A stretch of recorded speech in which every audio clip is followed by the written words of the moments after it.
오늘 이 주님의 은혜가 너무 큰 거예요. 오늘 하루 우리가 살아가면서 힘든 일도 있고 어려운 일도 있고 또 낙심케 하는 일도 있지만 적어도 우리가 받을 저주를 주님께서 다 감당하심으로 하나님의 자녀가 되는 이 엄청난 축복을 내가 누리고 있구나. 이 사실에 힘을 내고 용기를 내서 살아가는 이 하루가 되기를 간절히 소망합니다. 안녕하세요. 오늘 4월 4일 말씀 해석하는 삶의 묵상 함께 같이 하겠습니다. 오늘 본문의 말씀은 신명기 21장 1절에서 23절까지 말씀입니다.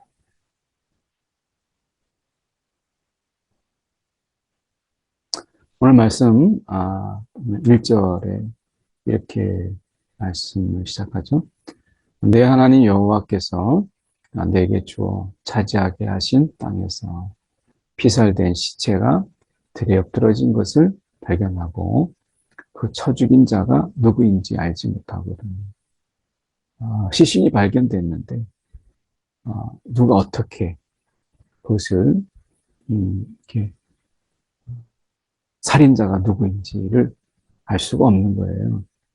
그럴 때 어떻게 할 것인가? 분명히 이제 그 살인이 일어났는데 이것은 어떻게 보면 하나님의 이 거룩한 땅을 더럽히는 굉장히 중대한 문제죠. 그리고 하나님의 형상을 따라 지은 그 사람이 죽음을 맞이한 거예요. 살인 사건이 일어난 거죠. 어떻게 보면 이 하나님이 정말 세우시고자 하시는 그런 거룩한 나라에 거룩하지 못한 이런 일들이 일어나는 이런 상황 속에서 하나님께서는 이렇게 말씀하세요. 너희의 장로들과 재판장들은 나가서 그 피살된 곳에 사방에 있는 성읍의 원근을 잴 것이요. 그 피살된 곳에서 가장 가까운 성읍의 장로들이 그 성읍에서 아직 부리지 아니하고 멍에를 매지 아니한 암송아지를 취하여서 그 피살된 곳에 가장 가까운 그 성읍의 그 장로들이 이제 당시에 이제 그 리더들이죠. 그들이 멍에를 매지한 암송아지를 취합니다. 이것은 이제 범인이 누구냐라고 하는 것을 찾아내는 것보다 그 땅에 이러한 살인 사건이 일어나고 그리고 그 죽은 자가 지금 엎드려져 있는 것을 이제 그 땅이 이제 더럽혀진 거죠. 그래서 이것이 더 중요한 거예요. 범인이 누구냐라기보다 그 땅이 더럽혀진 것을 그리고 부정해진 것을 이것을 어떻게 먼저 해결하느냐 이것이 먼저였던 것이죠. 그래서 그 성읍의 장로들이 물이 항상 흐르고 갈지도 않고 씨를 뿌린 일도 없는 골짜기로 그 송아지를 끌고 가서 그 골짜기에서 그 송아지의 목을 꺾을 것이요. 그러니까 어떻게 보면 지금 항상 물이 흐르고 그리고 씨를 뿌린 일도 없는 그 갈지도 않고 씨를 뿌리지도 않는 그 골짜기 거기에 가서 송아지의 목을 꺾을 것이다. 그러니까 여기서 중요한 것은 범인이 지금 누구냐라고 하는 이 부분에 대해서 보다 그 땅이 더럽혀진 것을 이제 회복하는 이것이 먼저인데요. 이 목을 꺾었다라고 하는 것은 우리가 두 가지 의미를 담고 있습니다. 하나는 이 죽은 자를 그가 누구인지 우리가 이제 찾아보면 뭐 지금처럼 유전자 분석을 통해서 어떤 사람인지를 정확하게 찾아내지 못할 수도 있죠. 그런데 적어도 가까운 성읍에 있는 장로들이 이 목을 꺾었다, 송아지의 목을 꺾었다라고 하는 것은 첫 번째 의미는 죽은 자를 우리가 지키지 못했다라고 하는 속죄의 의미가 있습니다. 그래서 그 죽은 자를, 늘 이렇게 지켜야 되는데, 이 사람을 이렇게 보호하고 지켜야 되는데, 그를 지키지 못했다. 라는 이런 속죄, 그를 보호하지 못했고, 지키지 못했다라고 하는 이런 속죄의 의미가 있고요. 두 번째 의미는 우리가 이 살인자에 대한 처형을 상징합니다. 누군지 모르지만 적어도 이 거룩한 땅을 더럽힌 그를 이렇게 하나님이요 처형하여 주시옵소서. 하나님이 그 처형을 상징하는 이런 모습 속에서 하나님이 그를 하나님께서 해결해 주실 것을, 그에게 벌을 주실 것을 상징적으로 우리가 보여주는 것입니다. 그래서 이것을 이제 보이는 거예요. 이렇게 함으로 인해서 하나님께서 이것을 해결해 주기를. 그리고 이제 6절에 보면 피살된 곳에서 제일 가까운 성읍의 모든 장로들은 그 골짜기에서 그 목을 꺾은 암송아지 위에 손을 씻는다 라고 하는 것은 우리는 이 일에 결백합니다. 이 일에 결백합니다 라고 하는 것을 상징적으로 보이는 것이죠. 그래서 우리가 5절을 중간에 다시 저희가 보면 레위 자손 제사장들도 그리로 갈지니 그들은 내 하나님 여호와께서 택하사 자기를 섬기게 하시며 또 여호와의 이름으로 축복하게 하신 자라. 모든 소송과 모든 투쟁이 그의 말대로 판결될 것입니다. 그러니까 이 판결하는 자가 이제 이 피살된 곳에서 그 가장 가까운 성읍의 장로들 그 골짜기에서 그 손을 씻으라 이렇게 이제 말씀합니다. 이 살인 사건이라고 하는 것이 일어나지 말아야 되는데 이것은 우리가 곳곳에서 지금도 많은 살인 사건들이 있고 또 들려오는 소식들도 우리가 이 불행한 소식들이 참 많잖아요. 이 하나님의 이 땅에서 사람이 죽는다라고 하는 거룩한 땅에 이 더럽힘이 있다라고 하는 것을 생각해 보면 죽음이라고 하는 이 부분이 참 우리가 불행하고 참 무서운 것인데 이러한 일들이 이 땅에 지금 이 하나님의 거룩한 땅에도 있다라고 하는 것은 인간의 그 잔인함과 그리고 그 잔혹함 그리고 인간이 인간과 인간의 속에서 관계의 단절이잖아요. 죽음이라고 하는 것은 이제 관계가 회복되는 것이 아니라 관계가 이제 끊어지고 단절되는 이런 상황을 이야기하는 것이잖아요. 이런 일들이 일어나지 않아야 되겠죠. 그런 의미에서 그 성읍의 장로들이 이 송아지의 목을 꺾었다라고 하는 이 부분은 이런 일이 일어나지 않도록 우리가 조금 더 주의를 기울이고 우리가 그것에 대해서 책임을 지키지 못했다라고 하는 이런 부분에 대해서 속죄의 마음을 갖는 것. 이것은 이제 굉장히 공동체적인 이런 부분이죠. 말씀에 우리가 좀 더 가서 보시면 7절에 말하기를 우리의 손이 이 피를 흘리지 아니하였고 우리의 눈이 이것을 보지도 못하였나이다. 여호와여 주께서 속량하신 주의 백성 이스라엘을 사하시고 부지한 피를 주의 백성 이스라엘 중에 머물러 두지 마옵소서. 그러면 이제 그 피 흘린 그 피 흘린 죄가 사함을 받으리니. 그러니까 이 피 흘림에 대해서 죄사함 이것을 이야기해요. 그러니까 그 땅이 더럽혀지고 그리고 그 피 흘린 그 죽음이라고 하는 부분 속에서 하나님 앞에 이것은 거룩한 땅을 더럽히는 부분에 대해서 이들은 이야기할 때 이스라엘 중에서 머물러 두지 마옵소서. 이 무지한 피를 주의 백성 이스라엘 중에 머물러 두지 마옵소서. 그리고 이제 그 피 흘린 죄, 이것이 거룩함이 이제 훼손되고 더럽혀진 이 죄가 더 중요했던 것이죠. 그러니까 사람이 죽고 범인을 찾는데 우리는 막 주안점을 둬요. 범인이 누구냐? 잡아야죠. 그리고 범인이 누구냐? 색출해야죠. 그래서 그게 합당한 벌을 줌으로 인해서 억울한 자의 죽음인지 이것을 밝히게 되고 그 죽은 자가 벌을 받는 것이 너무 당연하죠. 그런데 내가 여기서 생각해 봐야 될 것은 그러한 사건이 일어났고 그리고 그 피가 이 거룩한 땅에 더럽혔어요.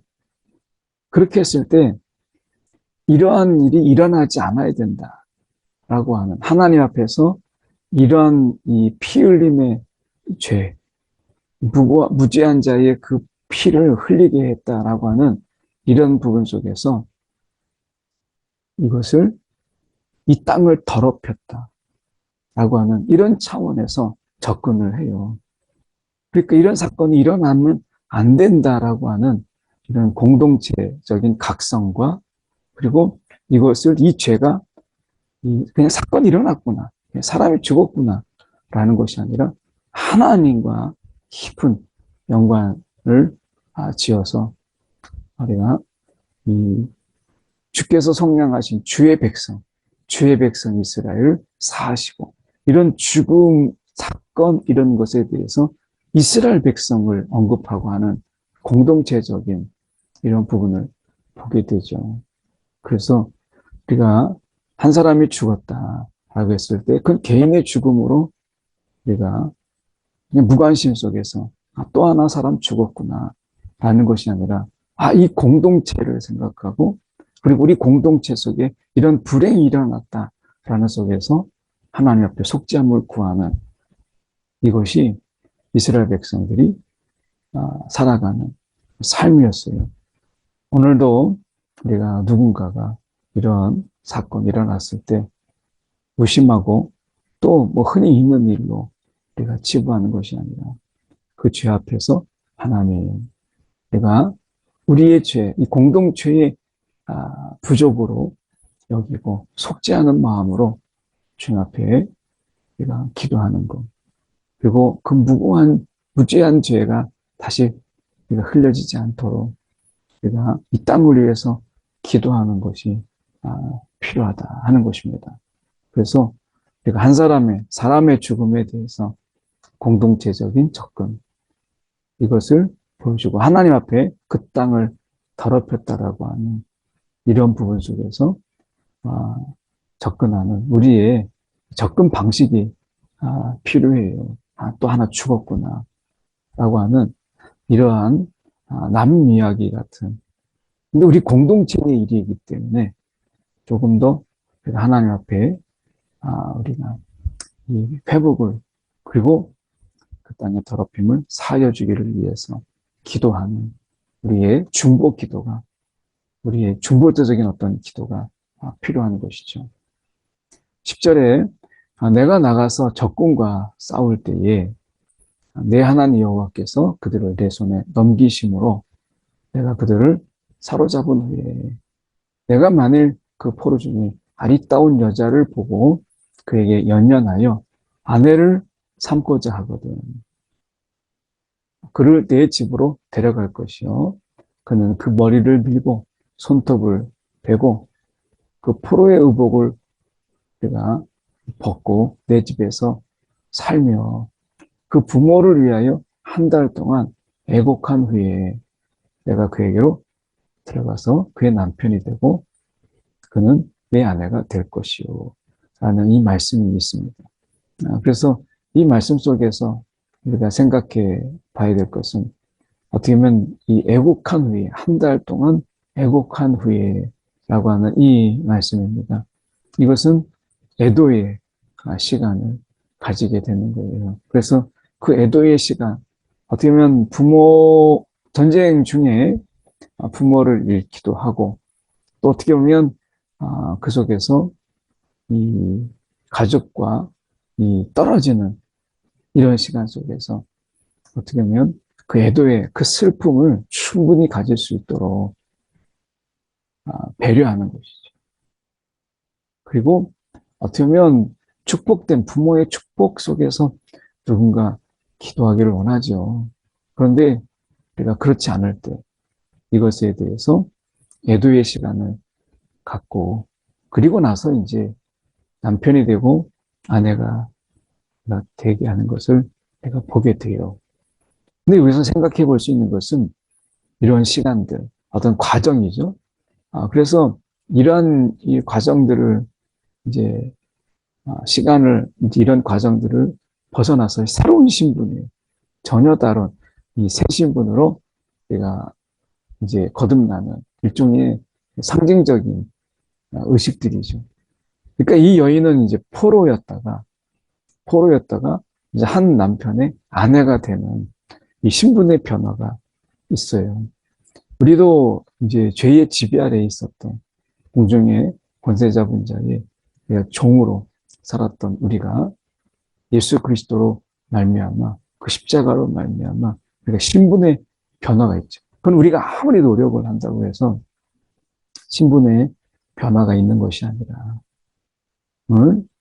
주님께서 우리를 부르심으로 인해서 신분의 변화가 있는 거죠. 이건 우리가 할 수 없는 것이거든요.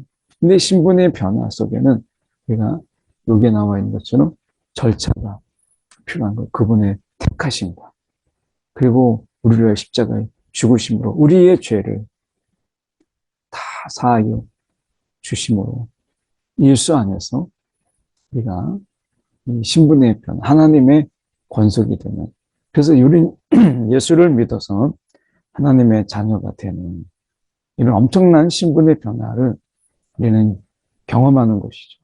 이제 신분의 변화로 우리가 살아가는 거예요.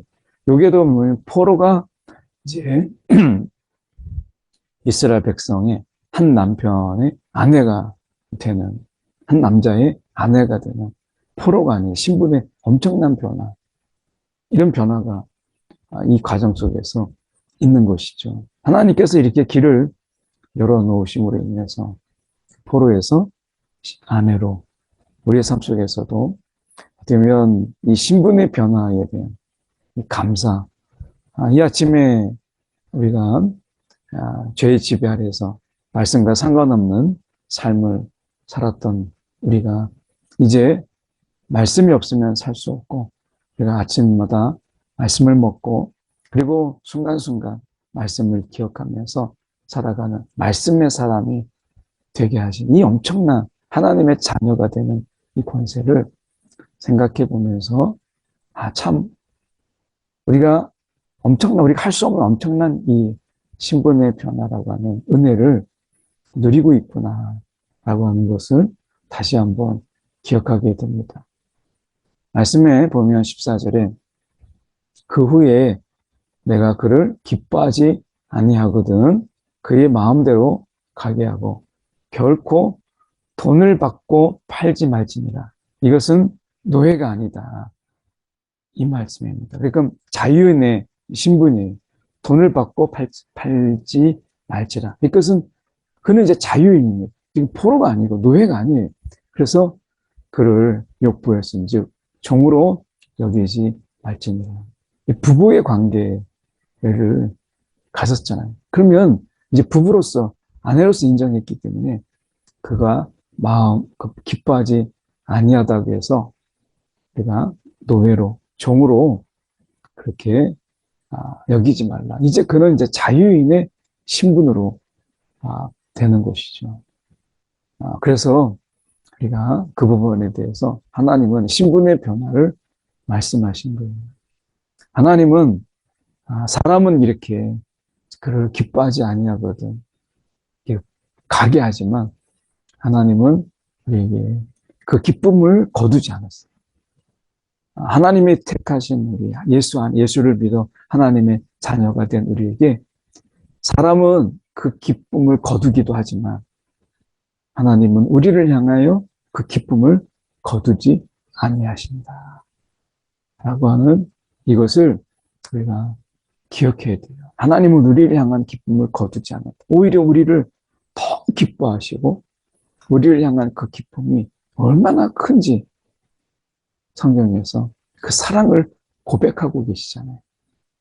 15절에 어떤 사람이 두 아내를 두었는데 하나는 사랑을 받고 하나는 미움을 받다가 그 사랑을 받는 자와 미움을 받는 자가 둘 다 아들을 낳았어요. 그 미움을 받은 자의 아들이 장자이면 자기의 소유를 그의 아들들에게 기업으로 나누는 날에 그 사랑을 받는 자의 아들을 장자로 삼아 참 장자, 곧 미움을 받는 자의 아들보다 앞세우지 말라. 17절까지 마저 읽으면 반드시 그 미움을 받는 자의 아들을 장자로 인정하여 자기의 소유에서 그에게는 두 몫을 줄 것이니 그는 자기의 기력의 시작이라 장자의 권리가 그에게 있습니다. 그런 가운데서 두 아내를 두었는데 성경에 나왔다고 해서 이것을 하나님께서 가정의 원칙으로 두셨다. 그건 아니죠. 이것은 하나님께서 가정의 원리에서 어긋나는 거예요. 자, 하나는 사랑을 받고 하나는 미움을 받아요. 그 사랑을 받는 자와 미움을 받는 자가 둘 다 아들을 낳았는데 미움을 받는 자의 아들이 먼저 태어났으면 내가 사랑하는 자의 아들을 장자로 삼지 말고 미움을 받는 자의 아들을 장자로 인정해라. 이것은 결국 하나님이 이 자녀의 낳음을 하나님이 정하신 것이고, 그리고 하나님께서 그 장자, 미움받는 아내의 그 아이가 먼저 태어나서 장자가 되었다면 그걸 인정해라. 그걸 거스르지 말라. 라고 하는 것을 말씀해요. 그래서 이 미움을 받는 자의 아들보다 내가 사랑한다는 이유 하나만으로 그걸 앞세우지 말라. 라고 말씀해요. 하나님이 우리가 일어난 일들, 하나님께서 우리 가운데 이렇게 일어난 일들에 대해서 우리가 거스를 수 없잖아요. 하나님께서 이것에 대해서 우리가 이 미움을 받는 자의 아들이 먼저 그가 장자이면 그 장자로서 그냥 그걸 인정하라는 거예요. 그걸 거스르지 말고. 그 내가 미워한다는 것 때문에 그렇게 하지 말라. 미움은 미움이고 질서는 질서다. 라고 하는 것을 말씀해요. 우리가 감정에 의해서 그 질서를 어그러뜨리고 그 질서를 반하여서 하게 될 때 이것은 하나님이 기뻐하시는 것이 아니라는 거예요. 우리가 이런 일이 많잖아요. 그래서 내가 사랑한다는 것 때문에 그 미움을 받는 자의 그 순서를 그 감정에 의해서 우리가 바꾸는데 거기서 분란이 일어나게 되고 거기서 다툼이 일어나게 되고 거기서 싸움이 일어나는 것을 많이 보게 되죠. 내가 미워하는 것과 사랑하는 사람의 차이가 있을 수 있지만 그것 때문에 하나님이 주신 그 장자의 이런 질서를 우리가 어그러지게 하지 말라라고 하는 것입니다. 오늘 우리의 삶 속에서 이런 감정이 앞세워서 되어진 일들, 우리 가운데 일어난 일들에 대해서 부정하고 때로는 그것을 억지로 해나가는 것을 보게 되죠. 혹시 우리의 일의 순서 또는 되어진 일들 속에서 하나님을 인정하고 우리의 감정이 아닌 하나님이 우리 가운데 있게 하신 일들을 우리가 인정하고 순응하는 이러한 마음의 이 따름이 우리 가운데 필요합니다. 때로는 우리가 감정이 주인이 되고 그리고 우리의 느낌이 주인이 되면 때로는 말씀보다 앞세우게 되고 그런 하나님이 우리 가운데 있게 하신 일들을 부정하는 경우가 있게 되죠. 오늘 말씀 속에서 그 되어진 일들을 인정하라 하고 말씀합니다. 말씀에 저희가 더 보시면 사람에게 완악하고 패역한 아들이 있어 그의 아버지의 말이나 그 어머니의 말을 순종하지 아니하고 부모가 징계하여도 순종하지 아니하거든.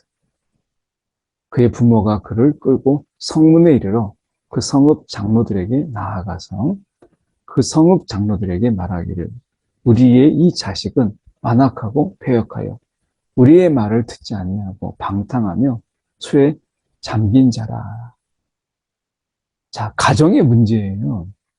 한 가정의 문제인데 이것을 공동체의 문제로, 공적인 문제로 가지고 나왔어요. 그리고 그 성읍의 모든 사람들이 그를 돌로 쳐 죽일지니 이같이 내가 너희 중에서 악을 제하라. 그리하면 온 이스라엘이 듣고 두려워하리라. 자, 한 가정의 문제입니다. 이 가정의 문제를 이제 공동체의 문제로 가지고 나왔어요. 그래서 성읍문에 이르러 성읍 장로들에게 나아갔다. 그래서 이 자식이 완악하고 패역했다라고 이야기함으로 인해서 공동체적인 문제, 한 가정의 문제를 공동체의 문제로 우리가 해결하는 것을 보게 됩니다. 오늘도 가정폭력이라고 하는 이런 문제가 굉장히 심각하잖아요. 가정 해체와 더불어서 가정의 폭력이라고 하는 것들이 심각한 문제로 있는데 많은 경우가 이것은 가정의 문제니까 부부의 문제니까 간섭하지 않았지만 지금은 그 부분에 대해서 가정의 문제가 아니라 우리 공동체의 문제이고 우리의 문제인 거예요. 그래서 그 부분에 대해서 공동체적인 문제, 공적인 문제로 접근하는 이 방식이 매우 중요하죠. 물론 이제 개인의 가정에 어떤 사생활적인 부분이 보호되어야 되지만 어떤 경우에서는 죄악이라는 문제, 악이라고 하는 관점에서는 이것은 가정이 아니라 이건 공동체적인 문제다.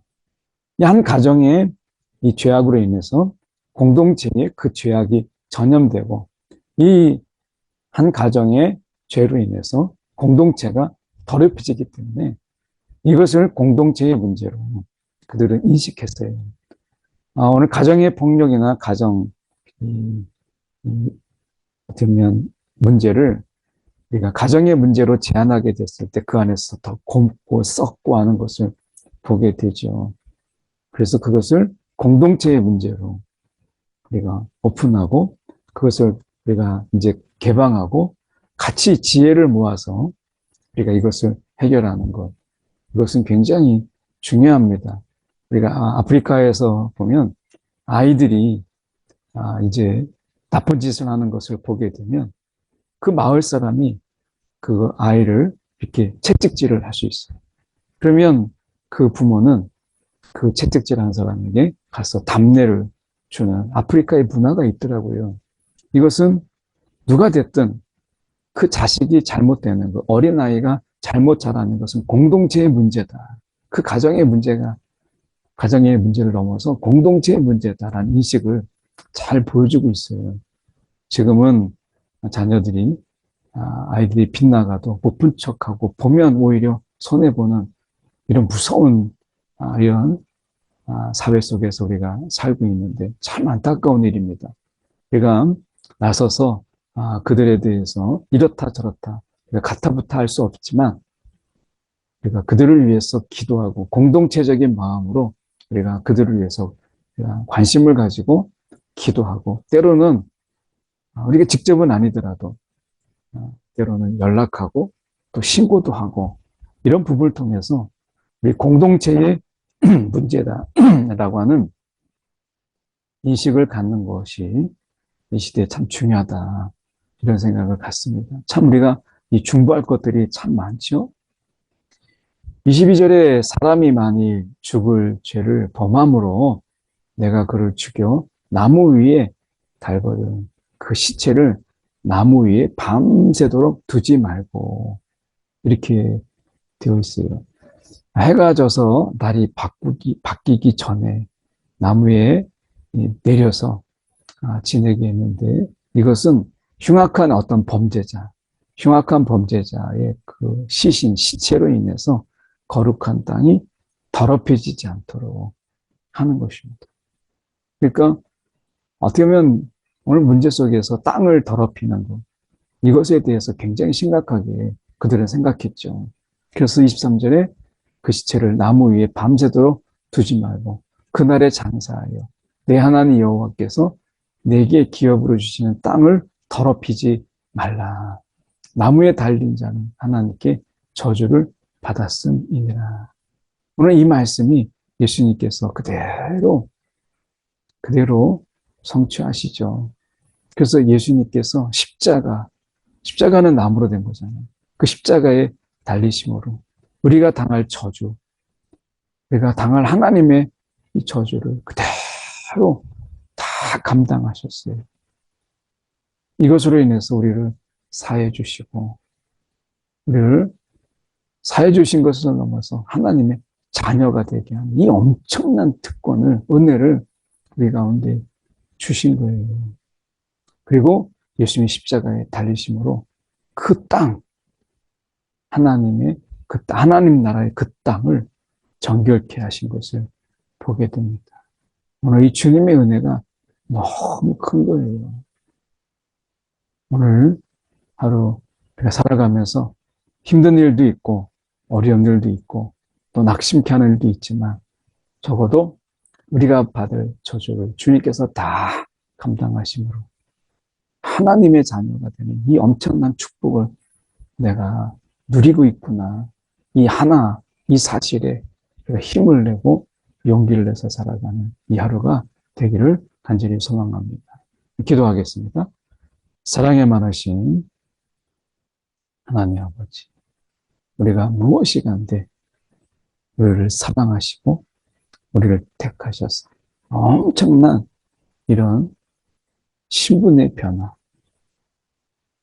예수님의 우리가 신부되며 그리고 하나님의 자녀가 되는 이 엄청난 신분의 변화를 우리 가운데 허락해 주신 것 감사합니다.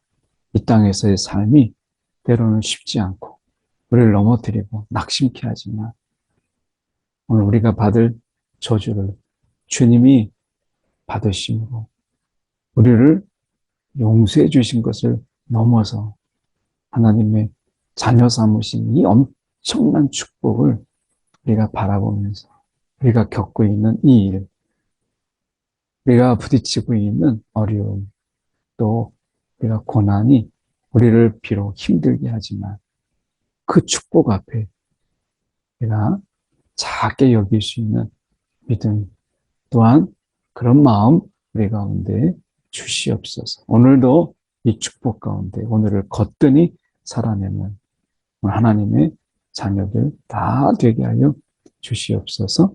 살아계신 예수 그리스도를 받들어 기도드렸나이다. 아멘.